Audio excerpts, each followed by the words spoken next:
just wanted to fix my laptop. By the way, I'm Diwakar from Bangalore, from India. I've taken a simple topic because why do I say simple? My research area is on importance of phonology and phonetics for language proficiency, basically on pronunciation of L2 teachers. I'm a teacher educator. I'm head of the department for English from Christ University and St. Joseph's. To start with, I'll start with the question. The question states this: do we insist on direct method where we should use only English to make L2 learners to understand or to learn English or proficiency? Or if we are doing that, what's happening to the regional languages? I mean to say vernacular languages. We all come from different countries here. I do have a simple statistic to say what would happen to all the vernacular languages if English becomes a dominant language. So that's my paper today on this conference. To start with, so that's my, So this is my research topic, multilingualism in English language teaching, perceptions of students and teachers of Bangalore in ELT classroom. To start with, this is my background which I have stated, where it has been, India is a place of different languages and culture, and it's in the dynamism of globalization, what's happening to our society with other vernacular languages. With that background, these are the questions which I've stated. What is the national and regional and ethnic identity of people living in multilingualism society like ours? What are the after effects of adoptability and development in the relation of multilingualism? What assorted international impacts are results of multilingualism?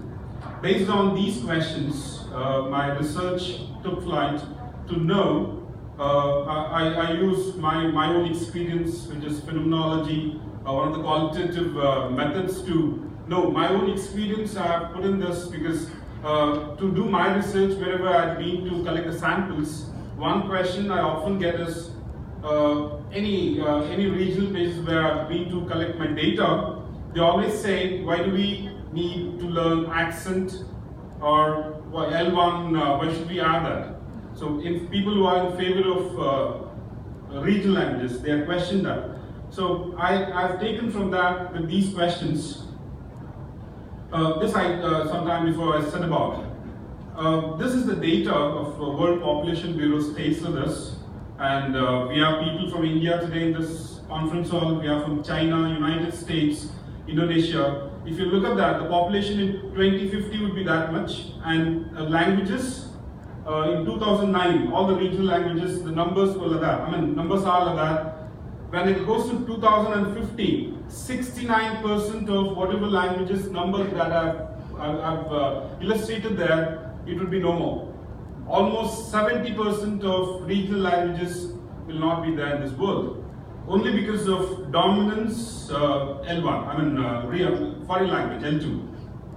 So this is alarming to anybody who comes from different backgrounds. So we are losing our ethnic or our regional languages.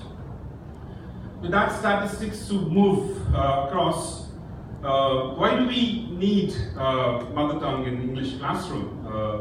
For example, if I say there are a lot of words in the name of foreign language today, people try to accentize, saying, for example, if I state a word Samskrita, there is no translation for that, but the dominance of foreign language just made that word as Sanskrit. So that is not the actual word. So I don't know what makes the people to make Sanskrit as Sanskrit. That's a question which I have to put across to the scholars here. To move, these are arguments in favor of multilingualism classroom to convey some important words, meanings, and other things are listed there. And these are the against. I've taken both the sides of the coin, arguments on both the sides for and against. These are the areas which are against to use of bilingual method in the classroom. So a lot of words cannot be translated. That's an exception. We can't do that. To move across. So objectives of my research, goes to this: to recognize the challenges of multilingual classroom in Bangalore rural schools, to elucidate the teachers are prepared for a multilingual English language classroom, to examine learners' reaction in multi-language, that is L1 and L2 in the process of teaching and learning, to suggest some pedagogical implications for monolingual and multilingual classroom.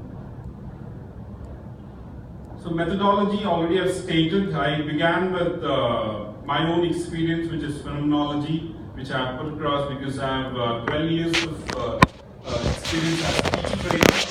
I have traveled across, and my own experience I've stated in this paper. And again, I've done with grounded theory. That's one of the other qualitative methods. I've conducted semi-qualitative. I've checked the students and teachers. A semi-structured questionnaire was also given to get the relevant data. What do they prefer? And the findings read most of the students, even the cosmopolitan city like ours, Bangalore, most of the students said, their opinion saying that's not necessary a teacher to have a foreign accent or to portray that he's a foreigner. They were listing these, and the research also revealed few of the major words. Already one example I've taken. Samskrita may not become Sanskrit. Still, it can become Sanskrit. We need not to accentize something like that. There are other few words also people. When I conducted research on the students and teachers, most of the students they are given the words. These words should not be accentized like that, like Guru Vandanam, which is where we pray to Guru, who is a teacher, and like I've already said, Padabhivandanam, where students' life starts from teacher's foot. All those are, we have these words from our mythology for decades. Now, for last few years, the accent or dominance of language has given different concepts for that. Thank you. That's my paper.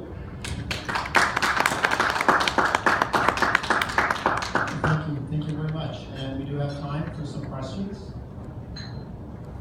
Well, it's a fact that cultural connotation of the word cannot be transported into the target language. So, like you talked of free touching of the guru. So, simple free touching is one thing, but then the term that is given here is far more in-depth. So that cannot be conveyed. What is your suggestion for that? What's that? What is your suggestion for that? For suggestions, is what I've kept it open for recommendations.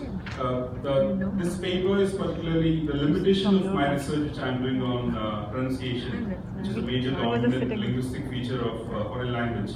I've kept it open-ended, where it's a hypothetical situation of dominant foreign language today in the world.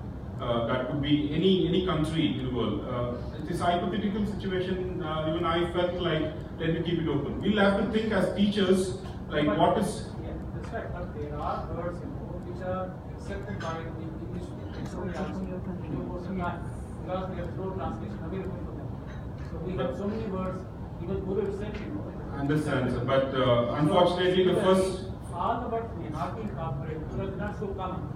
So when you talk about one word, you transform, the only, way out is, to give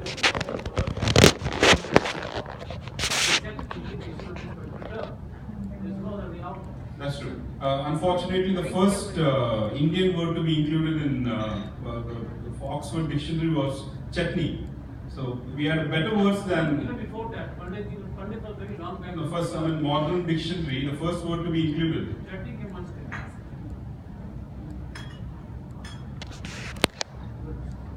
Okay, yes, one more question. Yes, ma'am. I'd like to make a clarification regarding digital phonology in your university. So what's the thrust of your university? Do you focus more on